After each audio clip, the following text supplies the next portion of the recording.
See, we're 2:39 away, and now we're live on YouTube after disappointing Lions defeat. Ouch. Ouch, 27-24, actually, but you were right. It was by a field goal. Oh, 27-24. Yeah, same thing, but still. Eli brought to you by Dr. Yaldo. It's, of course. You know, boy, it's just a lot to say on this one.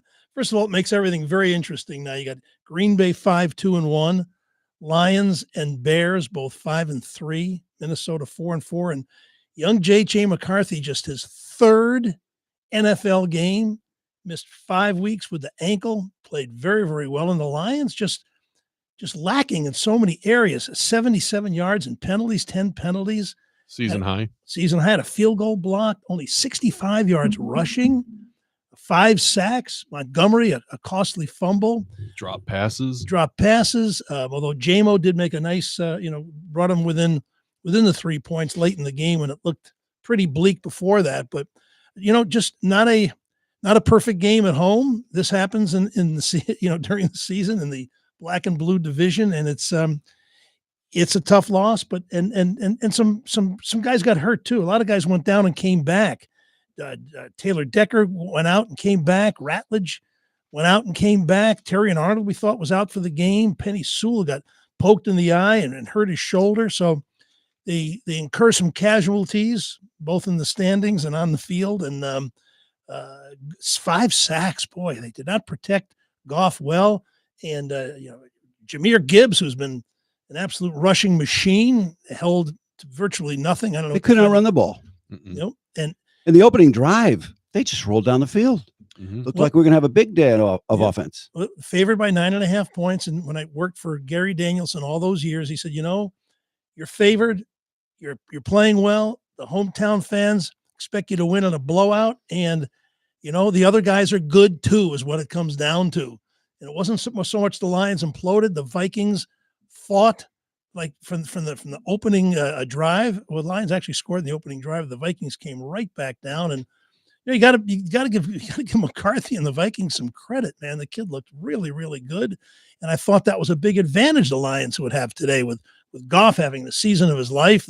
All the stats before the game of how he's even better now under John Morton than he was under Ben Johnson, and not today. Not today. So, the Vikings got 5 first downs off of penalties.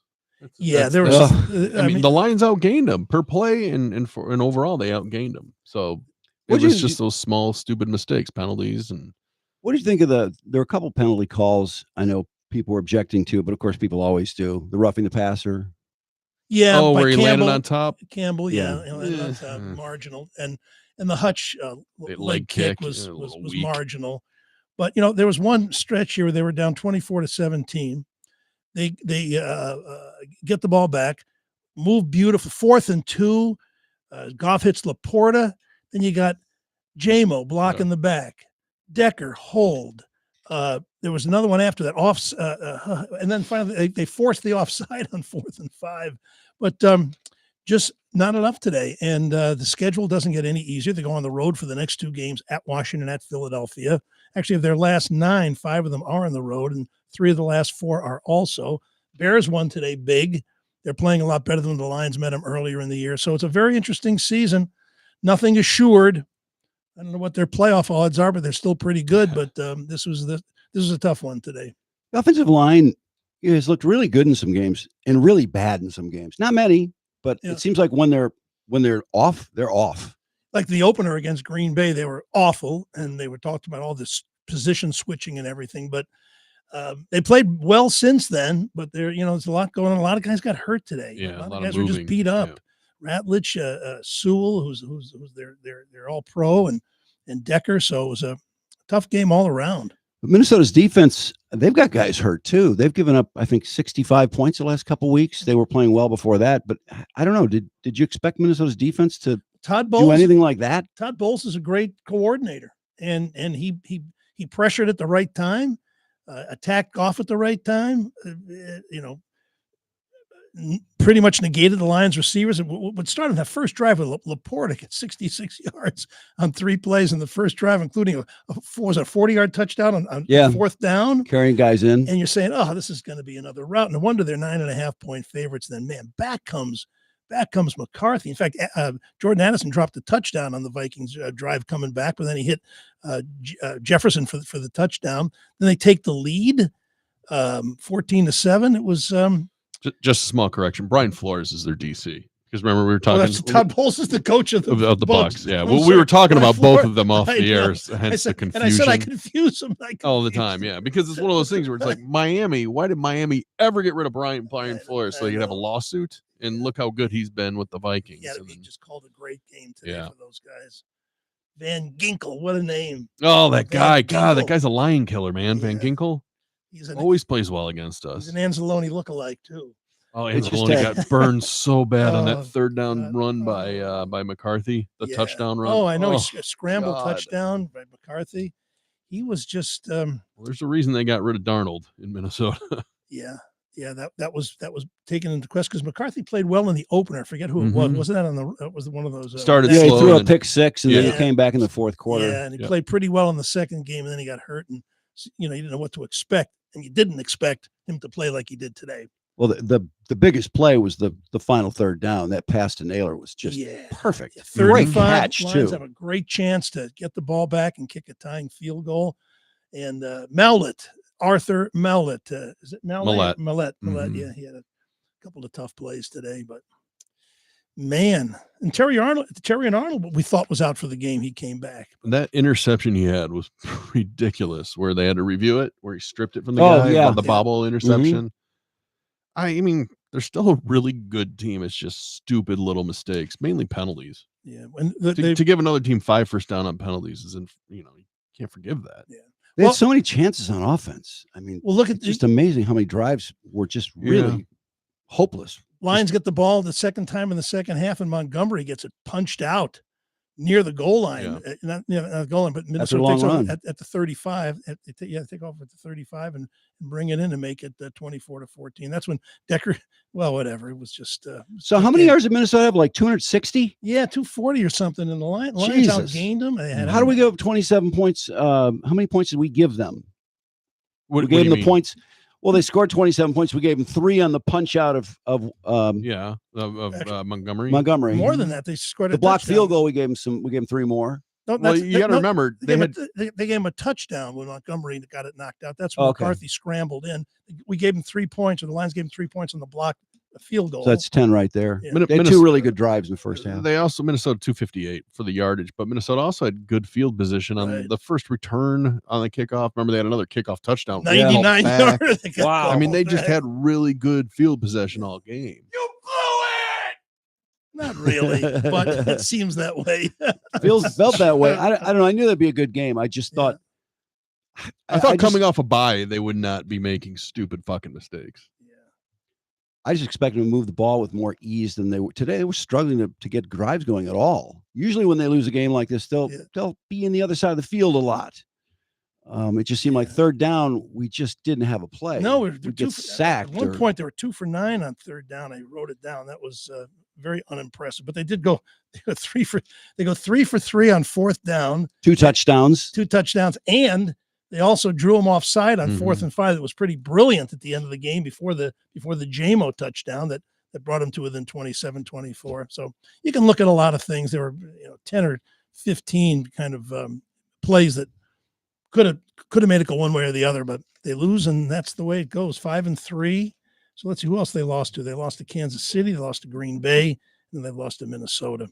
I can't think of a game where we got virtually nothing from a running backs. I mean, usually Gibbs will catch a 40-yard pass or he'll break one for 25 and a touchdown. We got nothing. I don't know what the numbers are, but 65 yards. 65 yards, 20 carries. Yeah. What did they have receiving though? Because usually one of those guys will have one big play somewhere. Combined, they had 5 receptions for 13 yards. That's got to be the weakest game that pair's had in a couple of years. The longest play by either one of them was Montgomery on a reception for 13 yards. So I don't know.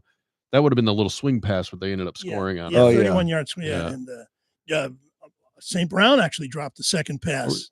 Not today, but second for the year. Yeah. It was the 4th down pass he dropped in Kansas City. And Goff was throwing balls away because he was going to get sacked. Yeah. Not just got sacked. I think that 5 offensive times. line is just beat up. They just got beat up today. They need a bye week. 3 They times. just had a bye week. Exactly. Right. Isn't I feel like a bye week. There should be no such thing as a bye. If there's a bye, it's like the whole week doesn't matter. I would just rather skip it. Rather be put to sleep. Oh, I know. What's the point of a bye week? There's no point in being alive during a bye week. It really sucks. Those guys are hurt. Oh man. Well, I don't know what else to say about the game. You just got to move on from there. But I tell you, last night there was a hell of a game. My goodness, this World Series. Wow. Certainly from an emotional standpoint, if you're a Detroiter, nothing can ever match the '84 World Series when the Tigers won. But there was no real drama there. They were going to clobber the Padres, who were an inferior team. Here you have two great Kurt teams. Pavakwa. Pretty good. Eric Schau. Really, what was so fascinating also was an international series because, the Dodgers are half Asian. All their stars are Asian. all their starters are Asian.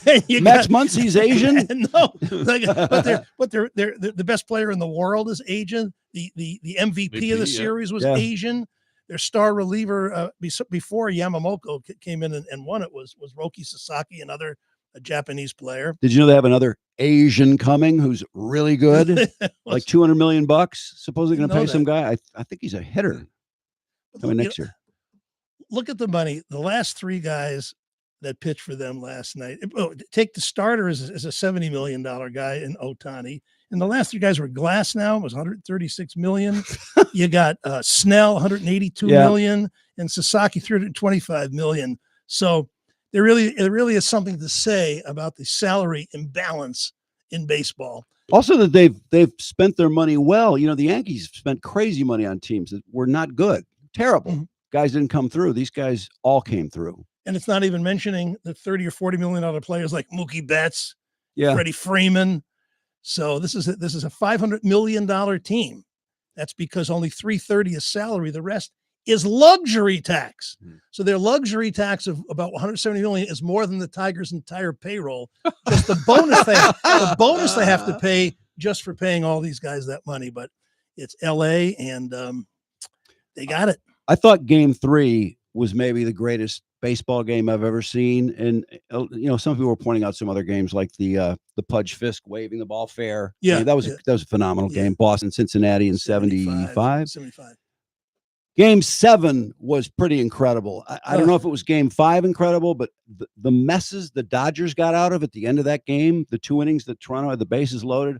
Holy shit. They were down the whole game until 1 out in the 9th inning when Rojas hit the tying home run down the left field line. And he was a guy who hadn't had a hit all of September, was only put in as a defensive replacement. He hits a home run in the 9th inning. Wow. That set the stage. By the way, that home run by him, I didn't realize until he did it, that was it's only the second time in baseball history a Tiger go-ahead home run in the 9th inning of a winner-take-all series game. The one before that, Bill Mazeroski. Oh, is that right? I saw that coming home from school, looking at a color TV through the window of a TV store. You had color TV in 1960? No, I had to walk to see it in the store. Wait, did you walk by the store so you could watch the World Series in color? Yes, coming home from school, yes. At the end, I did walk by the store. I didn't know there were people alive that had done that. Well, at home, we had a little 10-inch black and white TV. And so anyway, I was just, the whole 7-game series, the twists and turns, the comebacks. Is that the best series ever? Is it better than 86? Best one I've ever seen. Look at the game-changing defensive plays. Look in that game alone. Well, the bottom of the 9th was bananas. Oh, yeah. Rojas's throw to bottom home. of the 10th, too. And how about the guy Pages, who was benched because his name's Pages. Pages. We're not calling him Pages. Why? Drew and I had this discussion before. Because it's spelled Pages. Yeah, it looks like Pages, not Pages. Be real. I don't care that he's Cuban. But the guy, I'm sure a lot of people looked at that and said, "Oh my God, he just he invaded the left fielder's space and just went and stole the ball." The left fielder was looking over his head, and he may have caught the ball, but that was a really tough catch. And he's coming over, and I should have called him off He had a much easier play, but I don't know if he had time to or knew he was going to get there. But either way, he did what he had to do. And the night before, to get to the 7th game, when Addison Barger made the base running gaff, but on the double play, Rojas makes a brilliant, because he was like a gut feel by Dave Roberts to put him, because he's a defensive player. He can't hit at all. They were kind of joking that the Dodgers, when they were down 3-2 or whatever it was, and we thought that they were going to lose, that the team batting average would have been the lowest in World Series history, or since the early 1900s. But man, Barger was pinch run for in what ended up being the slowest pinch runner in the history of the world. The guy that was thrown out at the plate on that ball in the right field corner. He was thrown out by 3 or 4 steps on that incredible relay. And it was like, what? That's a pinch runner? And I couldn't believe they had him pinch running for Barger. But then Barger made that boneheaded play in Game 6. What happened on that play? Was he just... Did he think that was going to drop and he was going to score or something? I don't know. I didn't see the replay. They didn't. It was a huge gaff. I mean, there's no way you shouldn't get back to second base. And he'd been such a star in the series too. Oh, his hitting's been phenomenal. Yeah. And how about Vladdy? So they're kind of, like midway through the game when they were leading 4-2, the announcers are like surmising, well, who should be the MVP? Should it be Guerrero? Maybe even Ernie Clement or Bo Bichette, who had, kind of imitated Gibby with the sore knee, and it's the 3-run homer. And then it turns out to be Yamamoto, who was just remarkable. Clement had 29 hits in the postseason. That's the most anyone's ever had. Oh, is it 30? 30. Wow. Guerrero he must have had 29 then, because he had a double in the 10th to lead off, which he should have scored the tying run, but they couldn't do anything beyond the loaded bases. 3 wins for Yamamoto in the series. Yeah. 3 wins. You know what else was a crazy play? Was that ground ball to, was it Rojas playing second? And he looked like he slipped as he was about to throw the ball home on the force play with 1 out. And the catcher looked like he took his foot off home plate. Put it back down. It was like, it was close. Yeah, it's going to haunt Toronto fans for a long time. We're talking about this game, and we haven't even mentioned Will Smith, who's home run of the 11th inning. There were so many other incredible. You had a story here with the 10 amazing plays. I had about 5 of them in here, but you had the game-ending double play, which was enough. And by the way, why didn't they have, with first and third, 1 out? You got the slowest man in all of baseball, Alejandro Kirk. Al Kirk. Why didn't he bunt? Why not bunt him home? Why not? Because he's a good hitter. He's a very good hitter. If he hit a ground ball, though, it's a double play. He can't run. He's slower than you and me. That's does he bunt? He probably doesn't bunt. He should be able to bunt, but that's a tough one. If he bunts and pops it up to the pitcher, they go, oh my God, how could you not let him hit? He drove it 94 runs. I know. That game was so insane. No one even mentions that there was a bench clearing situation earlier in the game. That's right. And did you see that? What preceded that? Yes. Yeah. Where he had his the batter took his hand off the bat trying to get hit. It was Jimenez. What a pussy. Yeah. And so the doctor walks up and says, fuck you. I didn't hit you. I wouldn't hit you on purpose. You can't hit anyway. Exactly. That's why the pitcher was mad. And we didn't even mention, with the bases loaded in the 4th inning, is it Varsho makes this diving catch in center field that would have otherwise cleared the bases and changed the game. So it was just an amazing. And Guerrero caught a line drive on the next play. Yeah, just beautiful. Outstretched at first base. Great play. What a series he had. What a great player he had. Well, and I really felt bad for Toronto. I've never felt so bad for a team that lost a World Series. They played their asses off. They really did. Yeah. That's a good team. I mean, when the Tigers had a series with them, I think it was in July when they were in their tailspin. Yeah. That Toronto team looked really good, and they finished strong. They played well in the playoffs, and it just seems like they should have won the World Series. I'm not sure how that. I mean, they've got to be just scratching their heads today. Remember all season long, though, not all season long, but until the Tigers had their fade when they were just dominating baseball, and you really thought that this was a team that was just a player 2 away, like a right-handed hitter or something, and you look at them now and say, my God, what are they going to? They're just not as good as these other teams. They just don't have a star. They didn't even have a star. They weren't last year, and they weren't this year either. So they just weren't. They needed a couple sticks. It's going to be very interesting what happens, because the winter meetings are December 7th to 10th, and we have no clue what the Tigers are going to do. There's really no indication. Are they going to go hard for people or not? Scott Harris, Not that he should tip his hand or anything, but I just wonder. I think we could be very, very disappointed if they don't really make an effort to try and get up to the pay level of these teams. Is Scooble gone? Yeah, I think Scooble's gone. I think he's gone in December. Yeah. Yes. Yeah.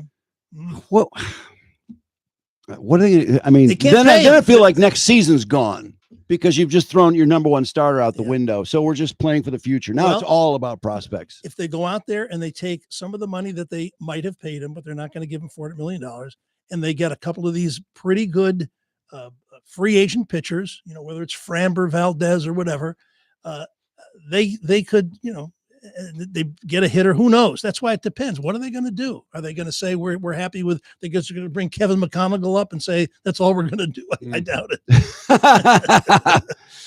Well, I don't know how you replace Scooble. I mean, obviously, it has to be replaced. People have been replaced. I mean, great players have been replaced. Seattle used to let Randy Johnson go. They let A-Rod go. Yeah. They let Ken Griffey Jr. go, and they had a great team after all those guys were gone. So it can be done. I just thought, I don't know. I thought Scooble would be pitching here next year. He'd be going for his third straight Cy Young. I've waffled on that. I figured they would. He doesn't want to be here though, too. It's not just a Tigers decision. Well, there's a business side of this game, Mark. No, I get that. Does he not want to be here? I get the impression. I've never heard him say, God, I'd love to be here for my entire career. I've never heard Scooble say anything like that. Why would he say that? Yeah. You can't well, because when you play for a franchise, you come up with a lot of people feel very endeared to that team. He also chose the most cutthroat agent in the game, and Scott Boras, who probably says, here's what you should say or not say. And basically all he ever said was, it's just my job to go out and pitch. And I let the guys in the front office decide what they're going to do, which means I'll stay if they give me the money, but I'm not going to pledge my loyalty, because my loyalty is right now to me, my wallet. Yeah. Well, you could go after everything next year. You could spend some money on a couple of hitters and a relief pitcher and say, we got Scooble for one more year. Let's go for it. Yeah. But we've already heard there's no such thing as a Scooble window. So that's not how Scott Harris rolls. And if they lose him as a free agent, they get nothing back. I thought that's the risk. They got a draft pick, but it depends on what team gets them. And it could be well, it's all about prospects. Detroit likes talking about prospects more than they like talking about their roster. So boy, how much fun will it be to talk about prospects after they do that, if they do that. Yeah. But you'd rather they get something, right? Yeah. Than just letting them walk. I feel like they could wait till mid-season and see if they're. I believe when they ended the season in 2024 the way they did, I said, "Wow, what an incredible core put this together." Mm-hmm. I mean, this incredible streak. What a great situation to build on. We had 2 years of Scooble left, and it seemed like, I mean, this is really going in the right direction. Now, to me, it looks like, I don't know. Well, we're about to lose Scooble. We've added nothing. Your phrase "build on" didn't happen. Yeah. Riley Green didn't really get any better. He's got some holes in his game. He's not a star yet. He had 36 home. I mean, I don't want to knock him because he's a fine young player, but he's not a great outfielder. He doesn't have particularly great arm. He doesn't have a lot of speed. He whatever. So we'll see. Torkelson is still up and down. Who knows? Wenceal Perez, who looked great, struggled mightily. McKinstry, who looked great, struggled mightily. So, they got a bunch of unproven, put it that way. Those guys are good players. Yeah. They're just not stars. Yeah. I mean, Riley Green is the all-star left fielder twice. But in terms of at bats, Torkelson, Carpenter, Dingler, I mean, they're all still young, relatively. Well, to move on to a disappointing figure, I would say Bryce Underwood is highly disappointing, wholly unimpressive. Mm-hmm. And I just wonder because, I didn't see the game yesterday. I thought I was already wondering that before the game yesterday, but everybody seemed happy with him. They were 20. He played really well against Washington. Right, but he had 82 yards passing against Michigan State. Yeah. And then he had more last night against Purdue. But which are two of the worst pass defensive teams in the nation, not just the conference, but in the nation. You're 21-point favorites at home, and you win by 5 He had two turnovers in the red zone, too. One, a fumble that went out of the end zone. Yeah, fumbled, missing receivers. And a terrible interception. Threw across his body while on the run. They did have 5 drops. I feel like Michigan played a lot like the Lions today. A lot of drops, a lot of penalties. Except a ton of injuries. Except Jordan Marshall ran for 185 yards. Eli, that's the thing too. We know that's their identity. You know that's it. I know it. Drew know. Everybody knows they run the ball, and the run blocking has gotten a lot better. So why even bother passing at this point. You know, I mean, I know they have to, but geez, some of the play calling with that team is just mystifying. And as far as they're just uninspired games too. But that's just what they do. They win. They don't really care how you like watching or how it looks or how flashy it is. They just kind of win. Well, but there's mistakes. There's so many drop passes and poorly thrown passes, bad tackling. But here's what's interesting about the Michigan cult, as Drew likes to call them, and I think there's some validity in a pejorative sense to the ethos of the Michigan cult. Of course, cults can be great. We all know there's lots of cults people adore. Everybody holds back. Everybody holds back, saying how badly Bryce is playing. Sharon says, he can make every throw and do everything, he said after the game. He's got multiple strengths. We got to clean up all the other things, and everybody else around him has to execute better. And I like Jake Butt. He was a great player, and I'm happy that he made it after falling short in the NFL because of injuries. But his kiss-ass defense of Underwood just lacks sincerity. Whose defense? Jake Butt, the color commentator. What he just defends Underwood. Yeah, I didn't hear the game. Nothing. He's praising him for this, that, and the other thing, instead of saying he really needs to work on this, or this part of his game needs help, or that was a poor throw that he shouldn't have made. It's just. I just want to bring something up, and this has to do with the cult a little bit. Yeah, I give Sharon credit for saying nobody's a freshman anymore. We're 3/4 of the way through the season. It's in week 9. He's been here over a year because he's an early enrollee. It's like enough of these excuses. He needs to play better. He needs to make better decisions. He also makes $3 million. Can you? I know. It puts a lot more pressure on you. Can you bench a $3 million player though? For who? Right? Is it Mikey Keene? Is that no? It's Jaden Davis. You are no better a quarterback because they paid him $3 million instead of the $1.5 million LSU was going to pay him, and LSU would probably be happy with him at $1.5 million. Yeah. But does Michigan build guys up too much before we ever get to see them play? Because I was expecting so much out of this guy. $3 million, 4 years. Oh my God. They got the head of Oracle to spend the money because they wanted this guy so bad. And then all I heard was, oh my God, he's practicing. It's like he's a senior. I mean, seriously, they build him up so big, but they do this with a lot of quarterbacks. Well, now understand he was the #1 recruit in America. There's only 32 5-star athletes, and he was #1 among the 32. I don't get that.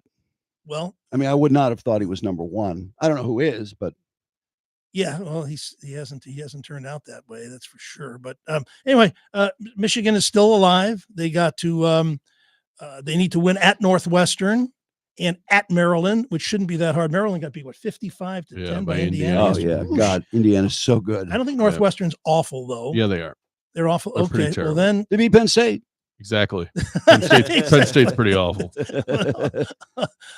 Winless. Purdue is winless, and Michigan State is winless too. But I wonder if by the way, before this Michigan State game at Minnesota, where they lost 23-20 in overtime, I've never seen a fan base, and we all know a lot of Spartans. Never seen any fan base, even when the Wolverines had Brady Hoke, were suffering through that. We're so down on this coach that there were loyal Sparty guys that couldn't even watch anymore, weren't watching. And whether it was Smith's body language, where he just never changes expression, doesn't seem to talk to anybody, that doesn't help. Never pumps his fist, doesn't run mad. Up and down. He doesn't look mad. He doesn't look happy. He doesn't look anything. But they played pretty well. They out pretty well in comparison. They outgained Minnesota by 160 yards, outpossessed them, but committed 10 penalties, which I guess they always point to coaching. Led 17. So here's how seem like Michigan State always commits lots of penalties, no matter who's coaching. And look how they blew this. They led 17-10. They scored with 152 left. Great 85-yard run by Tau Tolliver. That's Elijah Tau Tolliver, another one of my favorite players. Ooh. Kicker Martin Connington, who had already missed field goals from 46 and 23. Jesus. Yeah. Kicks the ball out of bounds. So he lets the gopher starter within 35. Then a face mask penalty on Michigan State's Jordan Hall. 17-10? It's 17-10. Okay. And they give Purdue the ball back with 152. Not Purdue. They give Minnesota the ball back with 152 left. They kick the ball out of bounds, giving them great field position. Then a face mask penalty. Then a pass interference call on Malik Spencer. Oh my God! Gives them gives Minnesota first and 10 from the 2. And then they lose in overtime. But I'll give Smith credit. He did bench his quarterback that he took from Oregon State. I mean, that's kind of a similar thing to Bryce Underwood, right? He comes from Oregon State with his guy, Aiden Childs. Should he have moved away from him a lot sooner? I mean, as poorly as he played at the end of last season. Did he have anybody to put he in had, front of him? He had a couple good games. I watched the USC game. I was impressed with Childs. But after watching this guy yesterday, whose name I can't pronounce, Milivojevic, who, by the way, led the last touchdown drive against Michigan. I thought he looked really good. And it's like, well, why hasn't this guy been playing? This just seems obvious. Throws a nice ball. Milivojevic. Yeah, sure. Close enough. Is he a runner too? Not per really, se. Not like Childs. Well, that's probably the answer to the question. He's white. Yeah, he's white. He's white for starters. Things were so bad that even Magic Johnson, who always has positive tweets, made a negative tweet during the week that Michigan State looked uninspired and like they didn't want to be. Really? That is weird. Magic Johnson. Have you ever looked at Magic Johnson's tweets? By the way, it's all up with people. It's always the most obvious tweets. It'll be like, Game 7 is a big game. Whoever wins this is going to win the World Series. Like, Magic. We know that. We got to go out and play hard. I mean, let me pull them up because they're really. He was so clever and out of the box on his talk show, the Magic Hour. I'm surprised to hear this. Pull up the last one he did. I have it on my other device. I took a screenshot. But he's Magic. Anyway, do you think that Jonathan Smith bought another week? They're not going to. I think he's still on buyout watch. It's not day watch, but buyout watch. How much is it?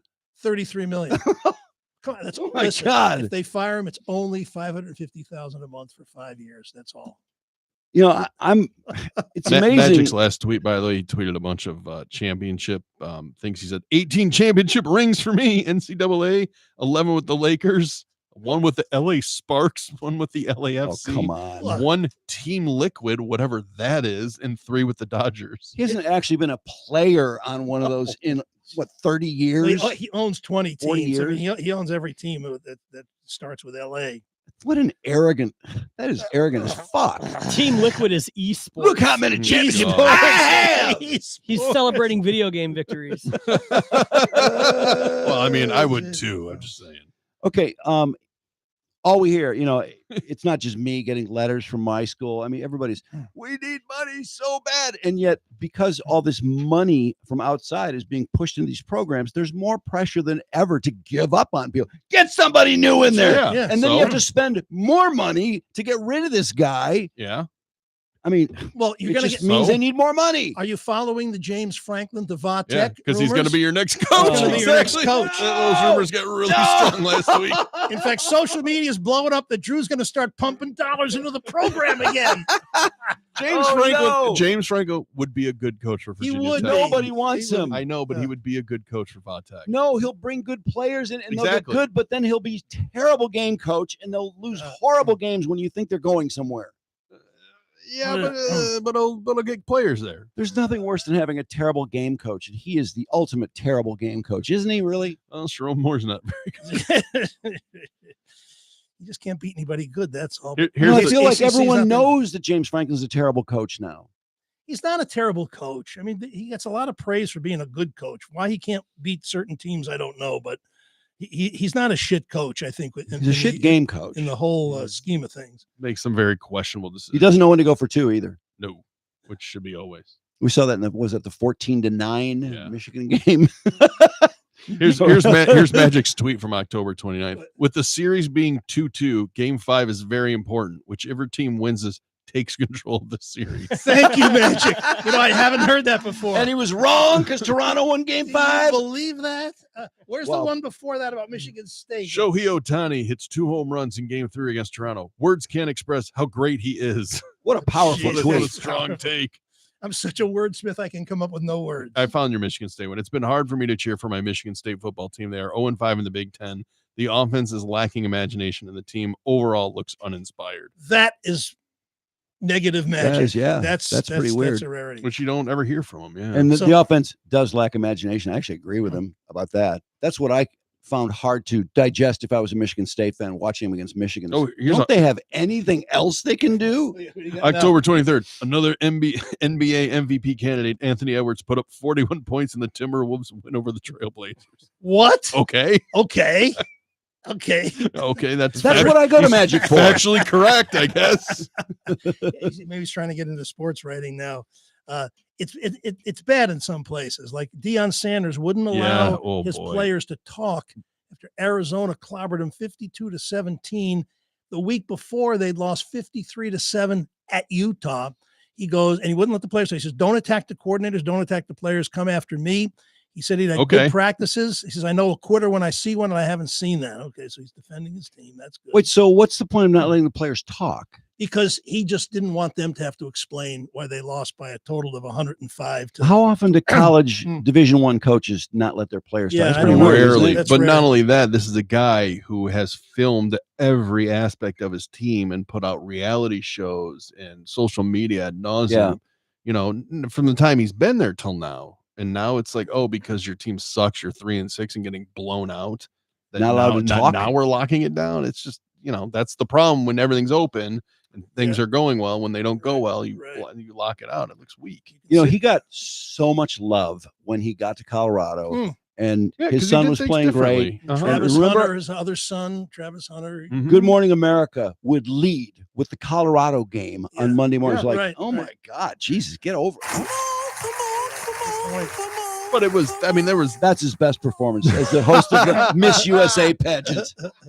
He was awesome. But look at how he's done everything differently when he got there. I mean, worth leading GMA? No, but I mean, huge story the way he brought in new guys and said, I don't recruit and they should be happy to come here and come to me. He ran a lot of guys off too, but no, he was a great story. I agree, but it was really overblown. And I thought his kids were a little overblown too. And the one that got cut, was the 7. No, he was signed with Tampa. Was it? Yeah. The other one. Have you seen his bankruptcy case? No. We've talked about it. Yeah. He's making NIL money. He declares bankruptcy because he beat up a security guard who took his Shador or the other kid. The other kid, the other one. Shiloh, that's right. Yeah, he was in some fight when he was in high school, and they took his phone away. And the security guard that was forced, and because he wouldn't give his phone, security guard was forced to take it from him. He beat the shit out of the security guard, who was pretty badly injured, and sued him and won $11 million because they forfeited. They didn't show up. So then he just declares bankruptcy. And then when he's getting NIL money, he just transfers it to his own account. He doesn't follow the bankruptcy. The bankruptcy judge says you have to give X to, the custodian or whatever, and you can keep this much. He just fuck that. I'm just keeping all of it. And he's buying necklaces and jewelry and all this crap. And finally, they busted him, and he's in trouble with the bankruptcy judge. I mean, it's Deion Sanders' son, so of course he's not really in trouble. But I mean, you can't do that. But apparently he can. And his brother, his attitude is so shitty. He goes from being a Heisman finalist to a 5th-round draft pick, and he's not even playing for Cleveland yet. He's not even dressing. I think he's the 3rd quarterback. I think when you call yourself legendary before you really have a legend, it's kind of a red flag, you might say. Are you a little surprised that this is so? If you did that, okay, and this is a boomer take. If you were calling yourself legendary and you were labeling all your shit legendary, your tweets, I mean, anything he puts out basically had legendary on it, you would be laughed out of the sport 30 years ago. Yeah. Now, I mean, this is so commonplace for people, the braggadocio, look at this stack of money. Well, look how many players have their own brand. Yeah, not just athletes, but rappers. And I mean, this show of, look what I have. I mean, it used to be so looked down upon, and people who don't have that hated it. Why is it so revered now? I don't get it. That's the culture. Look at those celebrating look at the backflips and the sack dances and all that stuff. It used to be act like you've been there. Don't celebrate every first down. Don't point to the heavens every time you get a single. But okay, is there ever going to be? I mean, we're going to reach a tipping point where people, like the legendary. I mean, for some reason, people didn't like that. But I mean, otherwise, I've never seen anybody really put down for doing that. Don't know. Listen, I'm so out of it in so many ways. You can't even ask me that. But I shouldn't have even brought it up. In fact, my last story is going to be, I should have a feature called "I'm So Out of It." But anyway, I'll contribute to it, Eli. Anyway, so things are this topsy-turvy. But Mark has made the point that even though it's just ridiculous with the NIL and the coaches being bought out and all that, there has been this power shift that's very interesting. You've seen what's happened to Clemson. Clemson lost to Duke again yesterday. It's at 46 to 45. Yeah, Bo Sweeney did not like that call at the end of the game. And of course, Clemson was predicted to be in the top 5. You got Colorado. We just talked about Dion. You got James Franklin with Penn State was number 2 in the country, but nowhere is it like it is in Baton Rouge.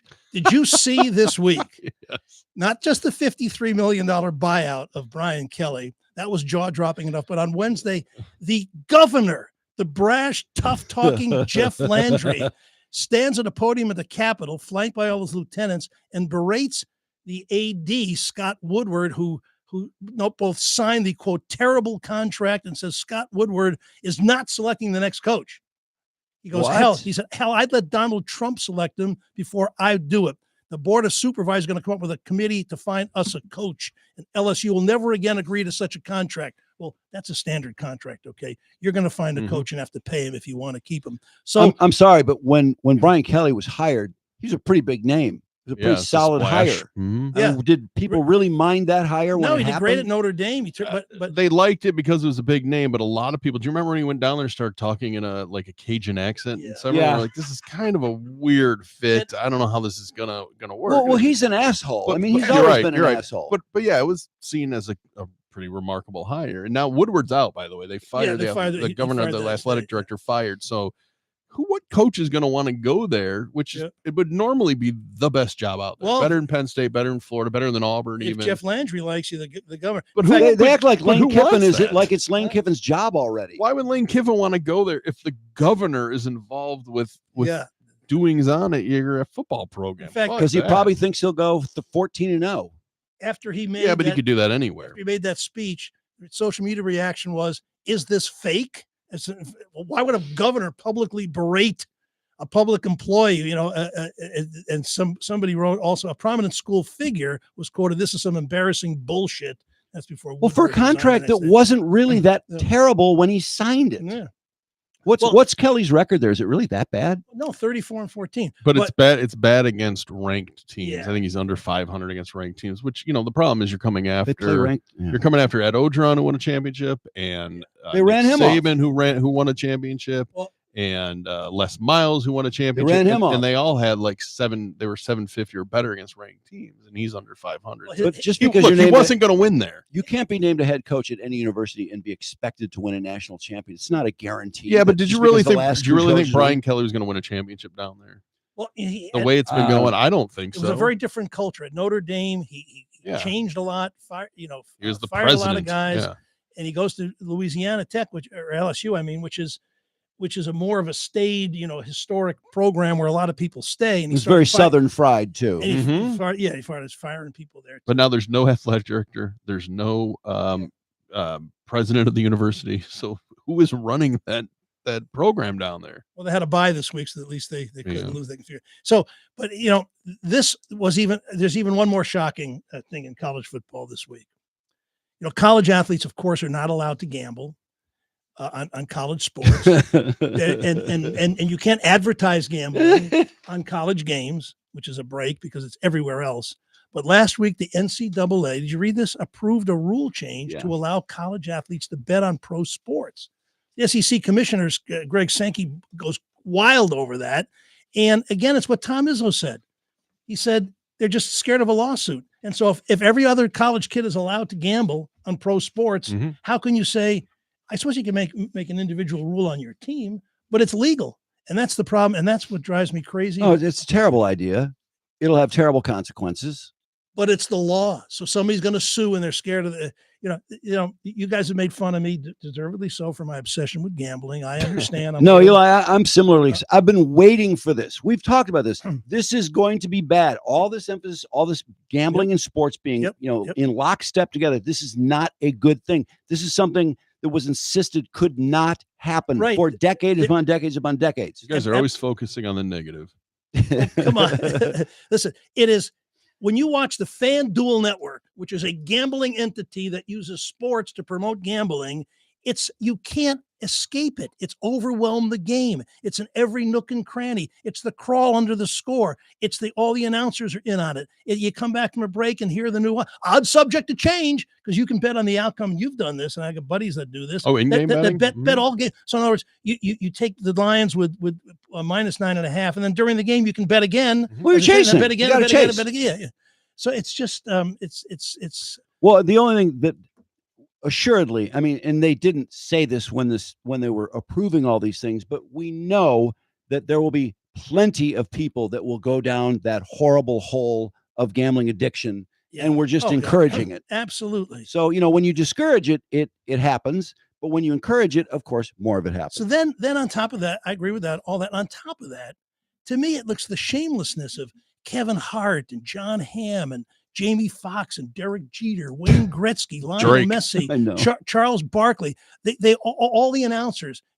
It's like it's all game long. It's all it was like I was thinking of you with your microdosing. So a little hit of whatever you're going to take, the LSD. But over time, when you're betting 25 times a game, those little dopamine rushes turn into full court, full-fledged addiction. Big buzz. It's going to be problematic. And now we know where Adrien Peterson's money went because he got in a fight. You got the video, Brandon? Oh, really? He got in a fight at a poker hall. Again? Yeah, he's got 2 DUIs in the last 2 months. He's been in bankruptcy. He's been in a fight Adrien before Peterson. at a poker hall. Look how nice this poker hall is, too. It looks like, I don't even know. Yeah, this is where Adrien Peterson, Hall of Famer Adrien Peterson, is playing poker. A guy who's already bankrupt and just got 2 DUIs. Yeah.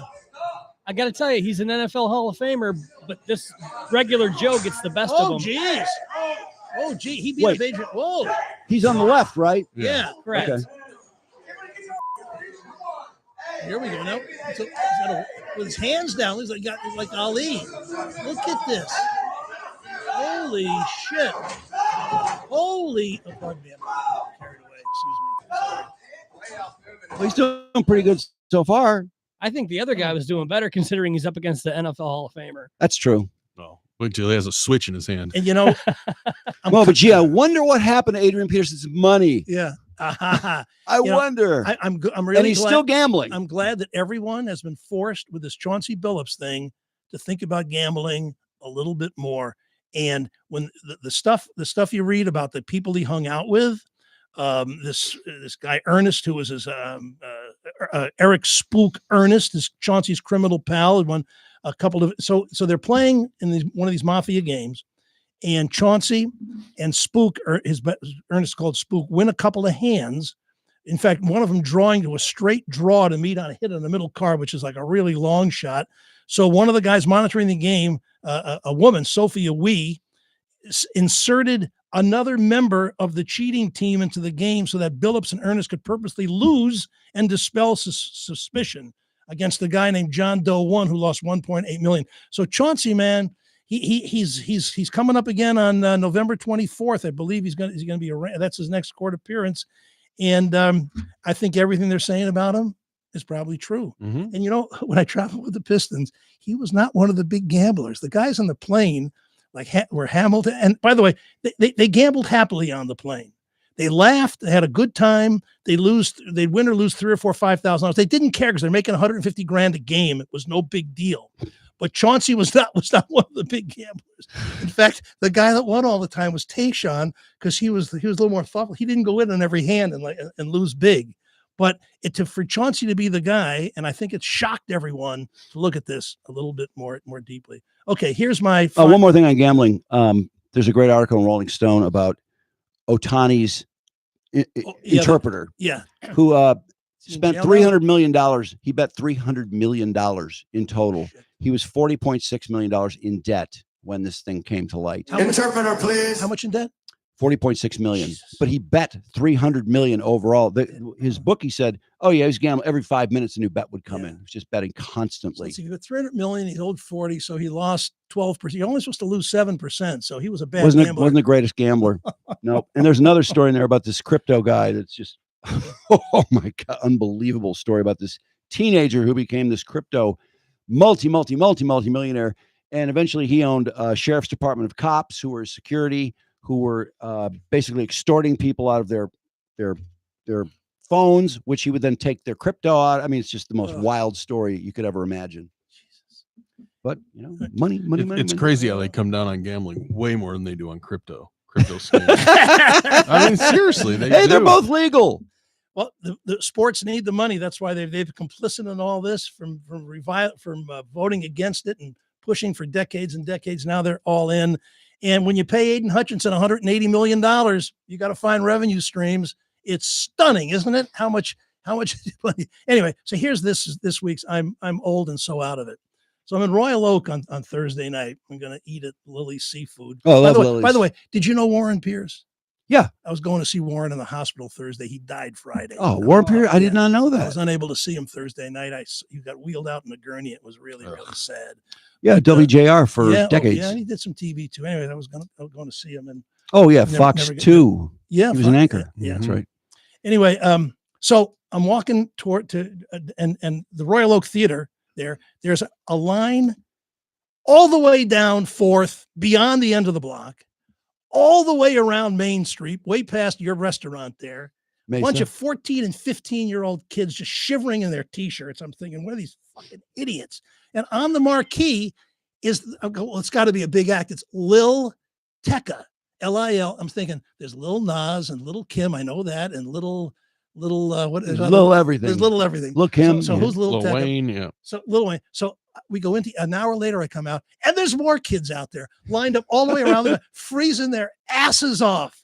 And I'm saying, with my generation, and I wasn't living here, but they would go to see the Cream and the Who and great bands. So I go, who is Lil Tecca? And I look him up. He's some rapper from New York, and I don't know where kids hear this stuff. I don't know where they find. Did you sample his music? Yeah, he's awful. Oh God, you don't get it. Is he rapping about? Let me guess, hoes and pimps and. Well, I didn't listen to a lot of it. Brandon, are you allowed to play? We can play one of his fine tracks. We'll get struck on YouTube. Oh no, we can't. That's right. Yeah, because we're monetized. Anyway, but it's it's just talking. It's talking with minimal. Was there much thought to his lyrics? You know what? I didn't listen long enough to know. I really didn't. I didn't hear any vile language. But I said I can look up some lyrics. It's spoken word. Is that what you're saying? It's talking. Look up Oa Oa lyrics. It's not singing, okay? It's talking. Look up his big song. I'm talking now. I'm not singing. He had a song that hit number 4. Yeah. Lil Tecca, Tecca. Yeah, he has some credentials. Look at Oa Oa, OWA, and look at the lyrics to that one. Oa? Oa Okay, Oa. let's see. All right, lyrics. I got too much to live, no time to forgive. That rhymes. Yeah. New Chrome. Yeah, I got that shit on my hip. You got a gun. Well, Chrome. Okay, I didn't even know that. You see, that's why I don't understand what they're saying anyway. We should educate Eli in the show. Chrome. You grown should know I don't got time for this. Alone, you just wanted somebody lit. What doesn't run with this, but might say crazy shit. They think we playing a lot in my head. It's just replaying. Forever she telling me, keep saying. I hit from the back, and now she's saying, ooh-ah, ooh-ah. I don't even understand it when you're saying it. I roll up the pack, and now she's saying, I keep it a stack, and now she's saying, oh-ah, oh-ah. Spend it, make it back. Now she's saying, oh-ah, oh-ah. Tell her I'll be back, and now she's saying, nah, nah. Don't gotta go when you on one. Leather seats all in this truck. I ain't come with no coupe. Yeah, my legs a little taller. Is that Bill Shakespeare over there? Bad romance. Shorty like Lady Gaga. She want a pop star, rock star. I got new hoes on my roster. I'm proper. Look through my records. Say that'll cost you. It's a long time trying to get Waukesha. Oa. Trying to know what hit me. I'm already know you gonna hit me like Oa. Trying to know when I'm gone. Come and touch down in your city like Oa. That rhymed. Oa with what is Oa? Is that short for another? Is that like Chrome is a gun? Is that Oa something else? Chrome isn't a gun. Chrome is a luxury brand. Like okay. Chrome Hearts, I think is what it's called. See, I didn't know what it meant either. But anyway, so you got these kids without a jacket on, and it's 45 degrees, and of course I got my winter coat on and my well, they're going to catch cold for starters. I mean, they're shivering out there, and I go, why don't these kids wear a coat? And I guess I forget. My kids never wear a coat. But what parent lets the kid out of the house to go see Lil Tecca? A 15-year-old to listen to this shit? Do you know what they sample for the Oa part in the song? Video killed the radio star. Oh, I guess. Yeah, that's what they say. Well, no wonder it's a hit. Oh, yeah. Mm-hmm. Anyway, on that note, I'll come up with more why I'm so out of it. Those damn kids. New technology can be a bit scary, like AI that produces stuff with incredible possibilities to both save the world or, if misused, maybe even blow it up. When LASIK was a new technology, it came into play about 25 years ago, it too was a bit scary. Took a couple of years to fix some of the glitches, but now it's an amazing technology that gives people with previously poor eyesight 20/20 or better without needing glasses or contacts again. About 10 years or so ago, bifocal lens implants gave people dependent on reading glasses the ability to again see the fine print and all else with stunning clarity. Dr. Yaldo has led the way in Michigan in both procedures. He's performed over 50,000 LASIK and lens implant procedures. He's given the gift of great eyesight to so many, including hundreds of Drew's listeners. Safe, fast, painless, and long-lasting. No more reading glasses, contacts, or traditional glasses. Log on to YaldoEyeCenter.com for your free evaluation. I'll get your damn kids for this. You're all gonna die. By the